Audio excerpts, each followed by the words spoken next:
السلام عليكم يا أهل بيت النبوة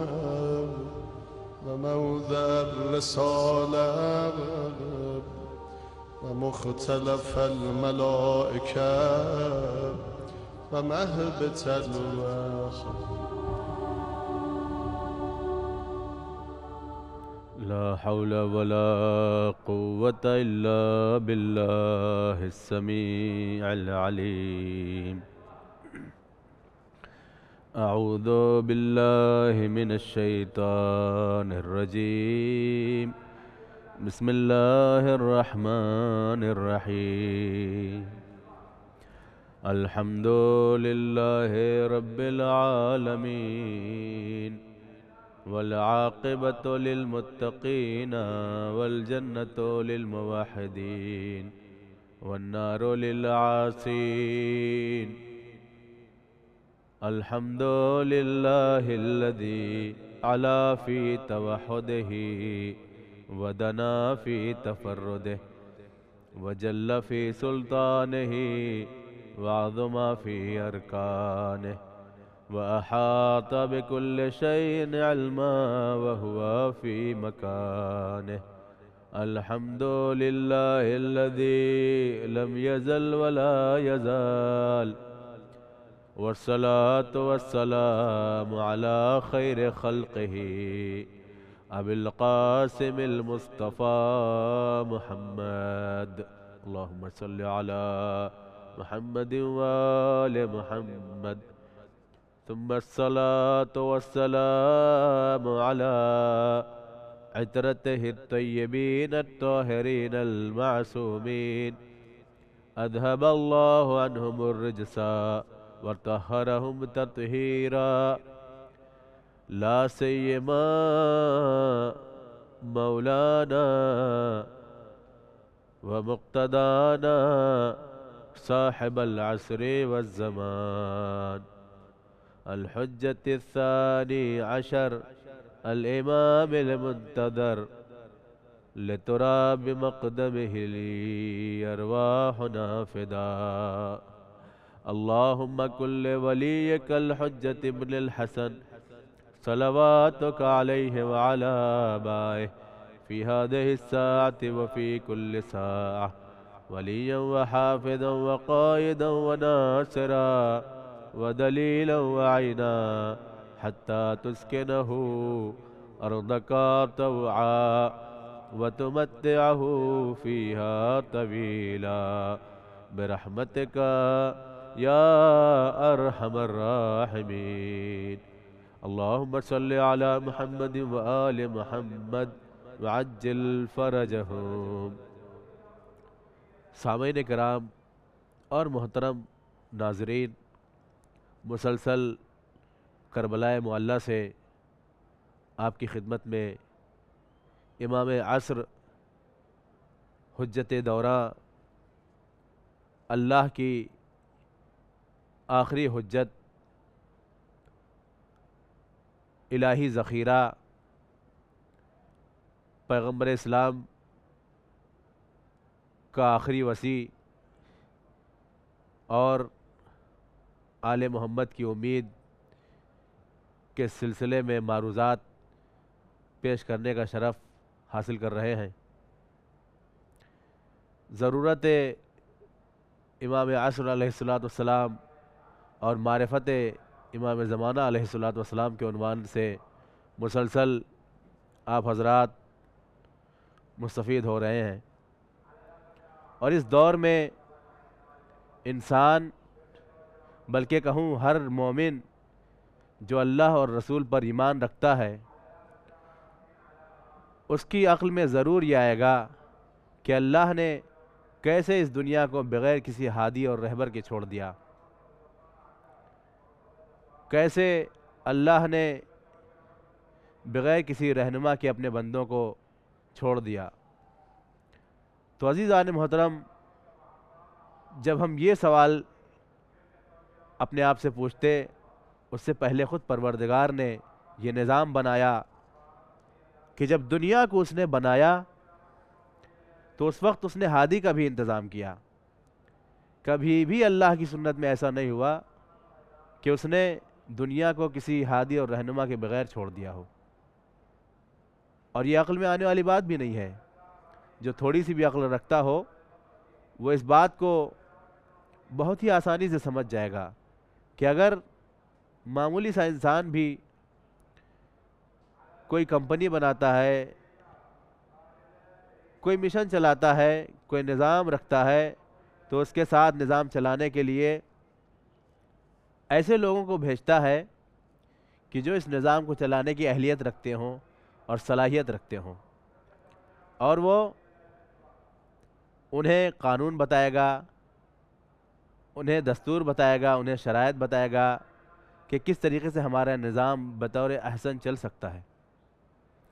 کس طریقے سے یہ مشن آگے بڑھ سکتا ہے، کس طریقے سے یہ تحریک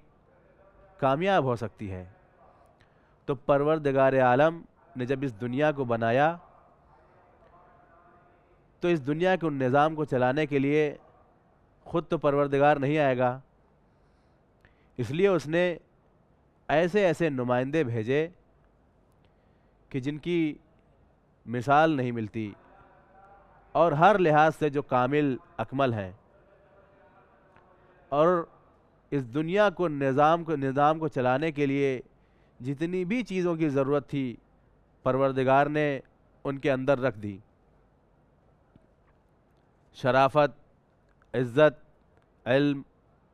کمال، حلم، بندوں سے کس شرائط کے ساتھ اور کس حالات میں کیسے پیش آنا ہے، یہ سب کے سب حجت خدا جانتے ہیں،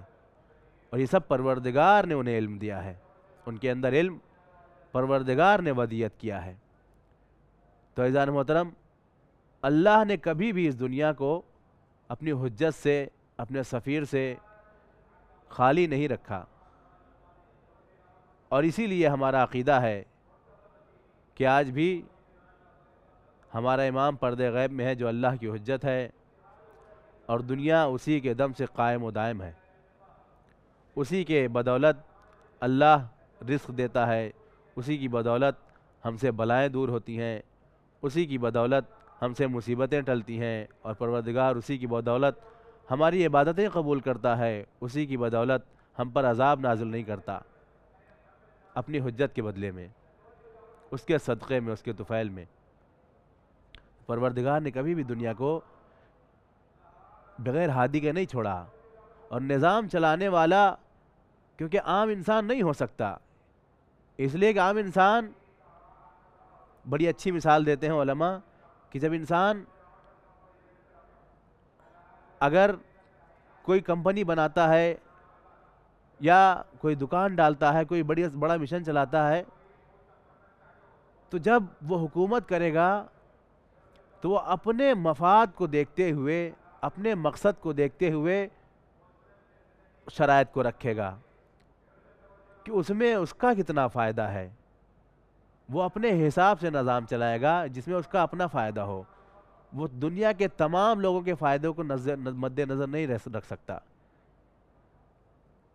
وہ اپنے مقصد کو دیکھے گا۔ اس لیے انسان کو پروردگار امام اور حجت نہیں بنا سکتا، بلکہ ضروری ہے کہ جسے حجت بنا رہا ہو اور جسے حاکم بنائے، نظام کائنات کا چلانے کے لیے جس کے حوالے کرے، وہ ایسی ذات ہو کہ جو سارے عالم کے مفاد میں بہتر ہو، وہ اپنے مقصد کو مد نظر نہ رکھے بلکہ پوری دنیا کے فائدے کے لیے کام کرے، اور اللہ نے پوری دنیا کے فائدے کے لیے اس امام کو اختیار کیا، ائمہ کو بنایا، کیونکہ وہ اگر کوئی قدم بڑھائیں گے تو اپنے مقصد کے لیے نہیں بلکہ ایک ایک فرد کا فائدہ اس میں مد نظر ہوگا، جس میں اللہ کی مرضی ہوگی وہ اس طریقے سے اس نظام کو چلائیں گے، کیونکہ ان کے اندر اہلیت اللہ نے رکھی ہے، ان کے اندر علم رکھا ہے، ان کے اندر حلم رکھا ہے، وہ قیامت تک کے آنے والے ہر مشکلات سے آگاہ ہے، لہٰذا راستے کے ہر کانٹے کو، ہر مشکلات کو وہ دیکھ رہے ہیں. لہٰذا اگر کوئی اصول بنائیں گے، کوئی اصول بتائیں گے تو وہ ساری مشکلات کو دیکھ رہے ہیں اور فوائد ان کے مد نظر ہیں. لہٰذا جب وہ کوئی دستور بتائیں گے، کوئی حکم دیں گے شریعت کا، تو اسی صلاحیت کے مطابق دیں گے کہ جو پروردگار نے ان کے اندر ودیت رکھی ہے. اور وہ کوئی اور نہیں، آج کے زمانے میں ہمارا امام، آخری امام، امام زمانہ علیہ الصلوۃ والسلام ہے، جو اللہ کی آخری حجت ہے. اور وہ جب آئیں گے تو دنیا کو اسی طریقے سے عدل و انصاف سے بھر دیں گے جس طرح وہ ظلم و جور سے بھری ہوئی ہوگی. تو امام عصر علیہ الصلوۃ والسلام غائب ضرور ہے لیکن ہمارے درمیان میں موجود ہیں، اور انہی کے صدقے سے پروردگار دنیا کی ہر مصیبتوں کو ہم سے ٹال دیتا ہے پروردگار عالم. اور یہ غیبت اگر ایک طریقے سے دیکھا جائے، جیسا کہ روایت میں وارد ہوا ہے، یہ کوئی نئی چیز نہیں ہے، بلکہ کتنے گزشتہ انبیاء نے بھی غیبت کی ہے اپنی امت کے درمیان میں. کتنے عرصوں کے لیے وہ اپنی امت سے دور ہو جاتے تھے. یہ کوئی نئی چیز نہیں ہے، بلکہ یہ ہوتا چلا آیا ہے. یہ اللہ کی سنت رہی ہے، انبیاء کی سنت رہی ہے کہ ہر نبی میں کچھ دن کی غیبت رہی ہے. اسی طریقے سے ائمہ علیہ السلام نے بھی اپنے شیعوں کی عادت ڈالی ہے کہ کیونکہ انہیں معلوم تھا ایک زمانہ آنے والا ہے کہ جہاں ضرورت پڑے گی اور ان کا امام، آخری امام ان سے غائب ہو جائے گا. لہٰذا ائمہ علیہ السلام کبھی ایسا بھی ہوتا تھا کتنے دن تک اپنے شیعوں سے نہیں ملتے تھے اور ملاقات کی اجازت نہیں دیتے تھے، تاکہ آنے والے شیعوں کو پتہ چلے اور ان کی عادت ہو جائے کہ ہمارا امام ہم سے دور ہے، غائب ہے، اور اس طریقے سے وہ رہنے لگے، ان کا رہن سہن بن جائے. آپ دیکھیں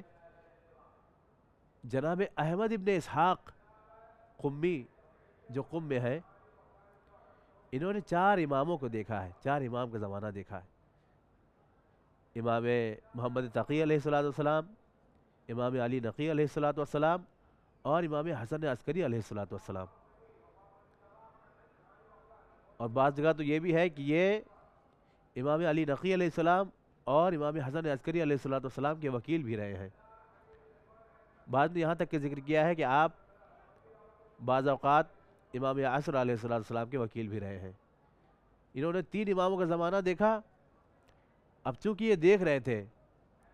کہ امام عسکری علیہ السلام کا زمانہ ہے لیکن آپ کا کوئی فرزند نہیں ہے، کوئی اولاد نہیں ہے، بڑے پریشان ہیں، شیعہ عالم دین ہے، ظاہر سی بات ہے ان کو فکر ہوگی. ایک شیعہ عالم دین امام محمد تقی علیہ السلام کا زمانہ دیکھا، امام علی نقی علیہ السلام کا زمانہ دیکھا، اور بڑے پریشان ہے کہ امام تقی علیہ السلام کو، امام جواد علیہ السلام کو جوانی میں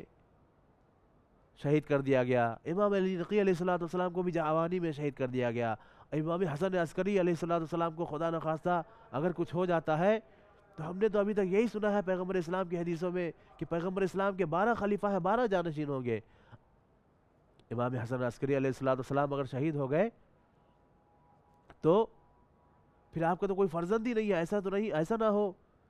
کہ ہم بغیر امام کے رہ جائیں اور شیعہ بغیر امام کے رہ جائیں. بڑے پریشان ہوئے، اور ایسا نہ ہو کہ رسول کی حدیث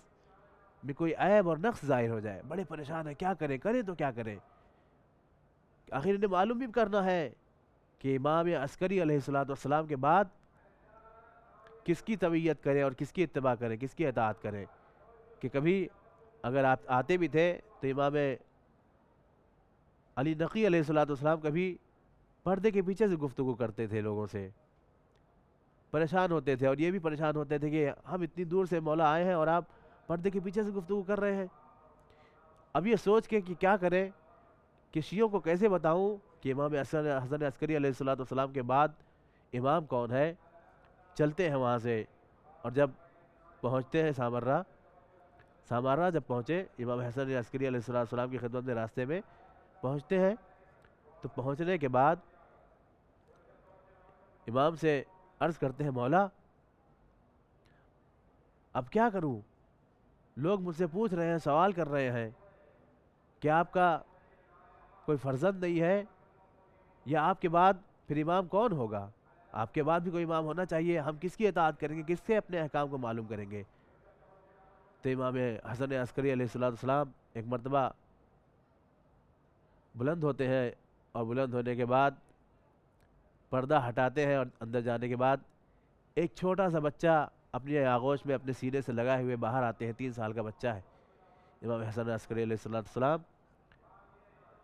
اپنی آغوش میں لے کر آتے ہیں، اور احمد ابن اسحاق کو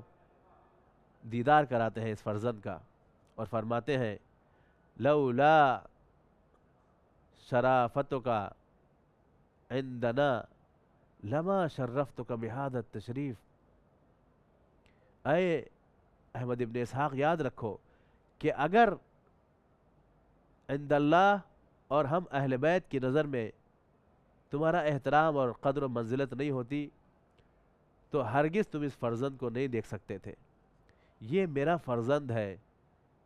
اور میرے بعد یہ تمہارا امام ہے، اور یہی حجت خدا ہے کہ جو دنیا کو عدل و انصاف سے بھر دے گا۔ امام نے دیدار کرایا، کتنی خوش قسمت ہوں گی وہ آنکھیں، کتنے پاکیزہ ہوں گے وہ نفوس کہ جو امام عصر علیہ السلام کا دیدار کرتے تھے اور امام کو دیکھتے تھے۔ عزیزان محترم، امام زمانہ علیہ السلام کو دیکھا ان لوگوں نے، ایسا بھی زمانہ گزرا ہے، لہٰذا ائمہ دھیرے دھیرے اپنے شیعوں کی عادت ڈالتے تھے تاکہ آخری دور میں جب امام غائب ہوں تو ان کی عادت ہو جائے، اور ان کے لیے کوئی نئی بات نہ رہے کہ امام غائب ہو گیا۔ نہیں، اس میں شیعوں کا ایک امتحان بھی ہے، جیسا کہ بتایا گیا ہے کہ اتنے زمانہ ائمہ کا تھا لیکن لوگوں نے قدر نہیں کی ائمہ کی، اب امام غائب ہیں، تاکہ یہ دیکھا جائے کہ اب شیعہ اپنے امام کے دور غیبت میں کیا کرتے ہیں اور کس طریقے سے رہتے ہیں۔ آپ کے سامنے مثال پیش کروں کہ ایک شخص ہے، ایک شہر میں رہتا ہے، ایک شہر سے دوسری شہر جب جاتا ہے، کچھ دن رہتا ہے، اور شہر میں رہنے کے بعد پھر جب وہاں سے واپس آتا ہے، آنے کے بعد اپنے اہل خانہ سے ملے گا، پوچھے گا، تو لوگ اسے بتائیں گے، اس کے گھر والے ان لوگوں سے پوچھے گا کہ کون کون میری یاد میں تھا، کون مجھے پوچھ رہا تھا، کسی نے میرے بارے میں کچھ کہا تو نہیں، پوچھا تو نہیں، تو اس کے گھر والے بتائیں گے کہ ہاں فلاں آپ کی یاد میں بڑا تڑپ رہا تھا، فلاں آپ کو بہت یاد کر رہا تھا، فلاں بڑا پوچھ رہا تھا، وہ بار بار آ رہا تھا۔ تو جتنے لوگوں کو اس سے محبت رہی ہوگی وہ لوگ آئیں گے، اس کے گھر سے والوں سے پوچھیں گے کہ آپ کے صاحب خانہ کب واپس آ رہے ہیں، کب تشریف لا رہے ہیں، کہاں چلے گئے ہیں، کیوں نظر نہیں آ رہے ہیں۔ تو اگر جو چاہنے والا ہوگا، اس کا دوست ہوگا، اس کا محب ہوگا، جو اسے پسند کرتا ہوگا، اس کی دوری کو برداشت نہیں کرے گا، اتنے دن تک بار بار پوچھے گا، اور وہ صاحب خانہ جب واپس آئے گا تو اسے معلوم پڑے گا کہ کتنے لوگ مجھ سے محبت کرتے تھے اور کتنے لوگ مجھ سے محبت نہیں کرتے تھے۔ جو جن لوگوں نے اس کی پیٹھ پیچھے اس کے جانے کے بعد، اس کے عدم حضور میں، اس کے غیاب میں، اس کے غائب رہنے میں جن لوگوں نے اس کو یاد کیا، جن لوگوں نے ان کو پوچھا، حقیقی منتظر وہی رہے ہوں گے، تو وہ سمجھ جائے گا۔ یہی حال ہمارا بھی ہے امام عصر علیہ السلام کے دور میں، کہ اگر خداوند عالم نے غیبت میں ہمارے امام کو رکھا ہے، امام زمانہ کو غائب کر دیا ہے، تو اس کا یہ مطلب نہیں ہے کہ امام کو غائب کر دیا، ایک زندان میں بند ہے اور ایک کمرے میں بند ہے، اس کے بعد جب خدا کا حکم ہوگا تو پھر ظاہر ہوں گے۔ نہیں، اس میں شیعوں کا امتحان بھی ہے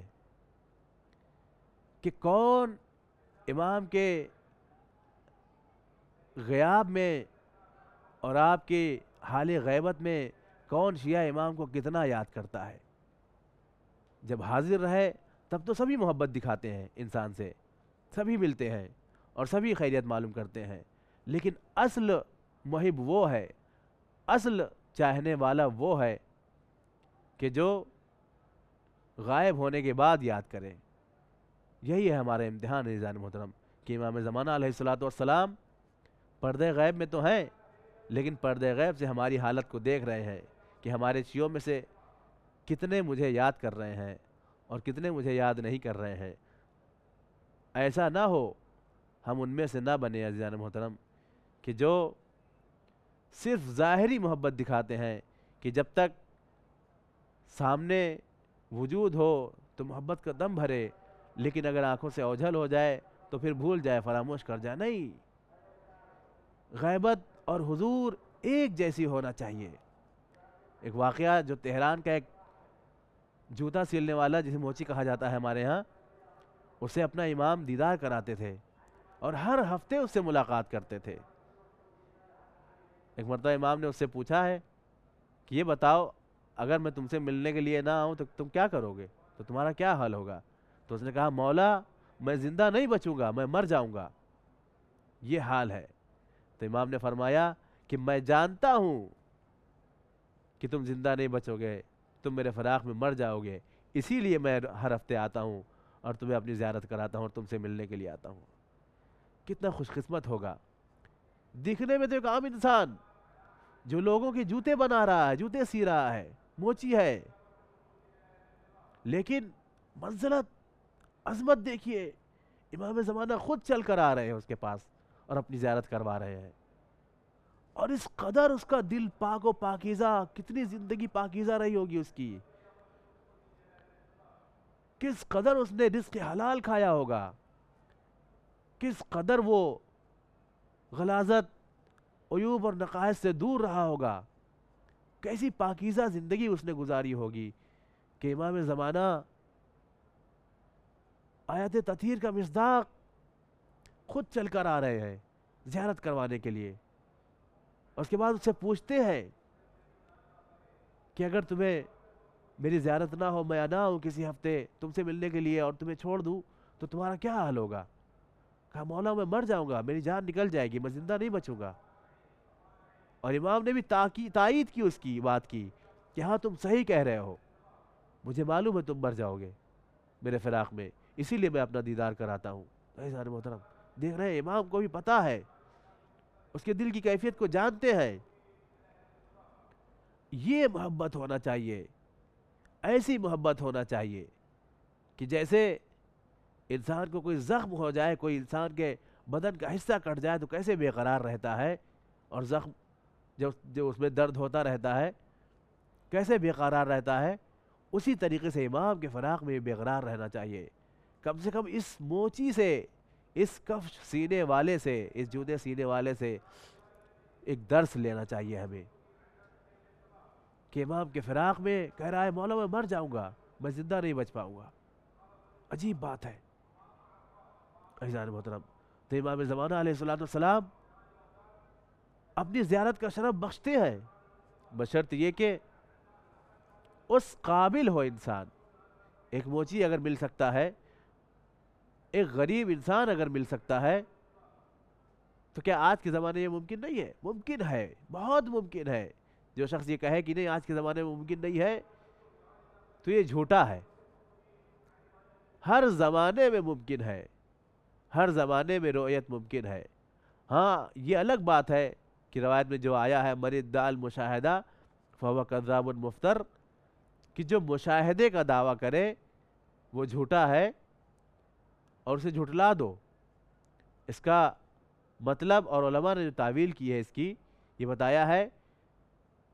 اس کا مطلب یہ ہے کہ کوئی اگر نیابت خاص کا دعویٰ کرے کہ میں امام زمانہ علیہ السلام کا نائب ہوں اور ان کا وکیل ہوں اور ان سے ملتا ہوں اور وہ مجھ سے ملتے ہیں اور یہ حکم دیتے ہیں، مجھے جاری کرتے ہیں، نواب اربعہ کی طرح سے خاص نائبین جو آپ کے غیبت صغرا میں تھے، اگر اس طریقے کی نیابت کا دعویٰ کرے تو وہ جھوٹا ہے۔ ورنہ غیبت کبریٰ میں امام عصر علیہ السلام کے تشرفات اور آپ کی ملاقات کے واقعے بھرے پڑے ہوئے ہیں۔ علامہ مجلسی جیسی شخصیت بحار الانوار میں باقاعدہ ایک باب ہے، عبقری الحسان یا دوسری کتابیں جو امام زمانہ علیہ السلام کی ملاقات کے پر مشتمل ہے، بھرے پڑے ہوئے ہیں واقعات۔ کیا یہ علماء نے جھوٹ کہا ہے؟ کیا انہوں نے جھوٹ لکھا ہے؟ کیا انہیں اتنی عقل نہیں تھی؟ اس زمانے میں بھی ممکن ہے، لیکن کوئی وہ چاہت تو رکھے، اس طریقے سے دیدار کے لیے تڑپے تو صحیح، بے قرار تو ہو۔ تو امام چونکہ خود دل دیکھ رہے ہیں، یہ کہے کہ ہاں ہم تو انتظار کرتے ہیں، امام کو تو بلاتے ہیں، ہم تو امام سے ملنا چاہتے ہیں، ہم اپنے آپ کو اس طریقے سے بنا رہے ہیں، اس طریقے سے رکھ رہے ہیں، یہ ہم اور آپ نہیں طے کریں گے کہ ہم نے اپنے آپ کو بنا لیا ہے، یا دوسروں سے کہنے سے نہیں یہ پتہ چلے گا کہ ہاں فلاں شخص جو ہے انتظار کر رہا ہے. نہیں، یہ ہمارے دیکھنے میں شاید انتظار کر رہا ہو، لیکن ممکن ہے کہ کچھ عیب، کچھ کمیاں اس کے اندر ابھی بھی موجود ہو، جس کی وجہ سے امام کی زیارت نہیں ہو پا رہی ہے. یہ امام طے کریں گے، کیونکہ امام دلوں کی حالت کو جانتا ہے. قلب میں کیا ہے، قلب کتنا صاف ہے، خود امام جانتے ہیں. تو اگر ایک موچی سے ملاقات کرنے کے لیے آ سکتے ہیں، اور وہ بھی ہر ہفتے، ایک بار نہیں، 2 بار نہیں. بعض علماء کے لیے واقعہ ملتا ہے کہ عمر میں امام نے ایک بار زیارت کا شرف بخشا ہے، یا کسی کو ایک جھلک محسوس ہوئی ہے، یا کسی کی ایک لمحے کے لیے مدد کی ہے اور چلے گئے ہیں. اور کہاں ہر ہفتے امام کی زیارت ہونا، فرزند رسول کی زیارت ہونا، جس کی زیارت کے مشتاق مولا علی تھے، جس کو اہل بیت دیکھنا چاہتے تھے، جس کی حکومت کے منتظر آل محمد ہے، اور سب کے سب کہہ رہے ہیں کہ ہم تو اس مہدی کے منتظر ہیں کہ جو ظہور کرے گا تو اس کے بعد پھر ہماری حکومت ہوگی. عزیزان محترم، تو امام عصر علیہ السلام سے ملاقات کرنا محال نہیں ہے، ممکن نہیں ہے.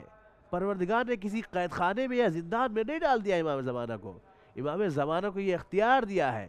کہ جس کے سامنے چاہے ظاہر ہو، جس کے سامنے چاہے ظاہر نہ ہو، جس سے چاہے ملاقات کرے، جس سے چاہے ملاقات نہ کرے. اپنے شیعوں کو وہ زیارت کا شرف بخشتے ہیں، لیکن وہ امام جب دل دیکھتا ہے کہ ہاں یہ اس قابل ہے کہ اسے اپنا شرف بخشنا چاہیے، اسے زیارت کرانا چاہیے، تو ضرور ملتے ہیں. اس لیے کہ بعض اگر ملتے ہیں تو ایسا ہوا ہے بعض کے ساتھ کہ انہوں نے باقاعدہ علل اعلان سب طرف کہنا شروع کر دیا، اور ایک بازار کھل گیا، ایک دکان کھول لی انہوں نے، اپنے لیے مرید جمع کرنے لگے، اپنے لیے عقیدے والے جمع کرنے لگے. انہوں نے خود ایک اپنا دفتر کھول لیا، اپنی طرف لوگوں کو جذب کرنے لگے اس راستے سے. نہیں، امام مامور نہیں ہے ظاہر ہونے پر، امام غائب ہے. اگر انسان چاہے کہ ملاقات کرے مومن، تو وہ اپنے درمیان میں اور اللہ کے درمیان میں اس کو رکھنا چاہیے بس. اور علماء کا یہی رہا ہے شیوا کہ جب امام کی زیارت انہیں ہوئی ہے تو انہوں نے زندگی میں کسی کو نہیں بتایا ہے، مرنے کے بعد انہیں پتہ چلا ہے، یا پھر اگر بہت ضروری رہا ہے، خود امام کی طرف سے امر ہوا ہے، تبھی علماء نے زبان کھولی ہے، ورنہ اس کے علاوہ نہیں. کیونکہ غیبت کے زمانے میں اگر کوئی دیکھتا بھی ہے اور اس کے بعد دعویٰ کرتا ہے تو اس کو اجازت نہیں ہے کہ امام کے حضور کے بارے میں بتائے اور ملاقات کے بارے میں بتائے. عذاب کا وعدہ دیا گیا ہے ایسے لوگوں کو. امام زمانہ علیہ السلام سے ملاقات کوئی محال امر نہیں ہے، ممکن امر ہے. اللہ تعالیٰ نے ہر انسان کو جو بنایا ہے تو اس کے اندر ایسی قابلیت رکھی ہے کہ اپنے آپ کو پاکیزہ بنائے، اپنے امام سے دور نہ رہے. لیکن اگر وہ چاہے، خود وہ چاہتا ہو، اور خود جب چاہ لے گا کہ ہاں مجھے امام تک جانا ہے، تو یقیناً وہ اتنی کوشش کرے گا. اور وہ کوشش کیسی ہوگی؟ خود امام زمانہ علیہ السلام اس کو جب زیارت کا شرف بخشیں گے تو یہ وہاں سے پتہ چلے گا. ہم اور آپ اس کو طے نہیں کریں گے، بلکہ امام عصر علیہ السلام بتائیں گے. اس لیے کہ امام عصر ہماری کیفیت کو ہم سے زیادہ جانتے ہیں. جس طریقے سے کہ پیغمبر اسلام نے فرمایا تھا کہ میں تمہارے نفس و جان سے زیادہ تمہارا مالک ہوں، اور اولا بالتصرف ہے. یہ صرف ظاہری نہیں ہے بلکہ باطنی امور کے بھی معصومین ہمارے مالک ہے. اسی لیے امام عصر علیہ السلام ہمارے نفس و جان کے اسی طریقے سے مالک ہے جس طریقے سے رسول اللہ مالک تھے. تو عزیزان محترم، امام زمانہ علیہ السلام کے حضور میں جانا کوئی مشکل اور محال بات نہیں ہے. بس تھوڑی سی زحمت اور تھوڑی سی محنت کی ضرورت ہے کہ اس زمانے میں ہم اپنے آپ کو بھی اس قابل بنائیں. اور جب اس قابل بنا لیں گے تو یقیناً فرزند زہرا ہم سے خوش ہوگا کہ ایسے ماحول میں رہ کر بھی ہم نے اپنے آپ کو اس قابل بنایا ہے کہ امام زمانہ علیہ السلام ہم سے خوش ہے. اور اس کے بعد امام عصر علیہ السلام اگر خوش ہوں گے تو اس کے نتیجے میں سارے ائمہ خوش ہوں گے، اور امام کی رضایت، امام کی خوشی اللہ کی خوشی ہوگی. اللہ کی خوشی جب ہوگی پروردگار کی خوشی ہوگی تو اپنی رحمت اپنی نعمت ہم پر نازل کرے گا اور خاص لوگوں میں ہمارا شمار کرے گا جو لوگ امام کے منتظر ہیں، جو لوگ امام سے محبت کا دعویٰ کرتے ہیں۔ والسلام علیکم ورحمۃ اللہ تعالی وبرکاتہ۔ السلام عليكم يا أهل بيت النبوة وموضع الرسالة ومختلف الملائكة ومهبة الوحي